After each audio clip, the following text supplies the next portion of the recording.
Ce faceți, băi bandiților? Astăzi mergem la mare, poate dăm de o bucă, poate agăț și eu rufuele pe sârmă. Ce dracu e așa afară? Parcă a dat ăștia la Pro TV că e frig tui în gură de mincinoși.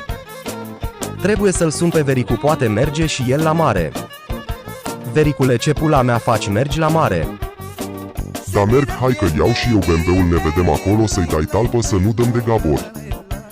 Bine, Vericule. Come laughing,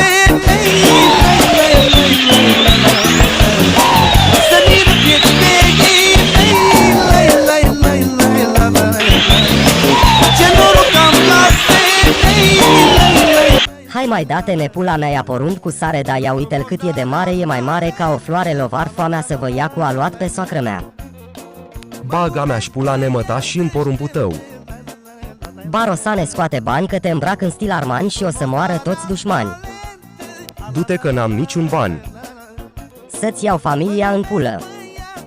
Stați că-l bat pe ăsta. Băga mea și pula nemorți tăi cu porumbul măta. Au șefule, nu da la ficat.